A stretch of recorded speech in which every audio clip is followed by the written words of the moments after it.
Саламатсыңарбы балдар. Бүгүн биз кыргыз тил сабагын өтөбүз. 6-класстар үчүн. Анда сабагыбызды баштайбыз. Сабактын темасы текст, тексттин мүнөздүү белгилери, кайталоо. Муну биз 5-класста дагы өткөнбүз, текст жөнүндө. Эрежеси. Текст болуу үчүн төмөндөгүдөй мыйзам ченемдүү 3 негизги белги эске алынат. Биринчи, тексттеги сүйлөмдөрдүн туруктуу мүчөлөнүшү, тизмектелиши, маанилик жактан бир бүтүндү түзүшү, сүйлөмдөрдүн өз ара байланыштуулугу. Текст 2 же андан ашык сүйлөмдөрдөн түзүлөт. Бирок ар кандай сүйлөмдөрдүн жыйындысы текст боло бербейт. Ал туруктуу мүчөлөнүшү керек. Биринчи мисал. Айткандай эле кочкор баштаган койдон 12-ни, теке баштаган эчкиден 12-ни, анан саан болор кунажынды, минерин ат болор быштыны, ала шыбырттын суугунда кабыргасынан кагынып каза болгон бейчара Акмат карынын атасынын короосуна салышты. Арбактын аманатынан корккон ала көз байдын уулдары.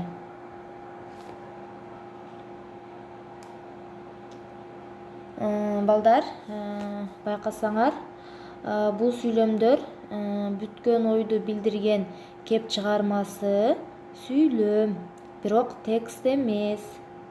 Сүйлөмдөр тексттин эмес, татаал сүйлөмдөрдүн синтаксистик мыйзамдарына ылайык түзүлдү жана бирикти. Мында тексттин мүчөлөнүшү, тексттин маанилик бүтүндүгү, сүйлөмдөрдүн системалуу байланыштуулугу жок. Аларды өз алдынча сүйлөм катарында кароого да мүмкүн эмес. Ошондуктан биринчи мисалдагы бул текст эмес. Эми экинчи мисалды карап көрөбүз.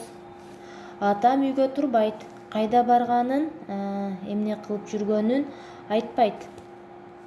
Айтор суусарга таш капкан коюп жүргөн битир аңчыдан бетер тымпыят. Байкашымда баягы эле мени ишке илештирмектин көйкөйүндө жүрөт. Бул жерде экинчи мисалда байкайбыз, бул текст, себеби сүйлөмдөр туруктуу мүчөлөнүп, маанилик жактан бир бүтүндү түзөт. Ар бир сүйлөм өз ара байланыштуу айтылды жана өз алдынча турган бир нече сүйлөмдөрдөн түзүлдү. Эми бышыктоо балдар. Төмөнкү мисалдарды окуп чыгасыңар, анан бул текст боло алабы, ошону айтасыңар. Анан текст жөнүндө өзүңөр түшүнүгүңөрдү айтып бересиңер. Анан ага мисалга ат коесуңар. Ар кимдин туулуп өскөн жери ата журт деп аталат. Адам үчүн ата журт баарынан ыйык. Чыныгы инсан өзүнүн туулуп өскөн жерин өтө баалайт. Айрым адамдар конокко башка бир жерге келип калса, кайра кетүү үчүн шашылат. Себеби өзүнүн үйрөнгөн жери өзүнө сүйкүм көрүнөт.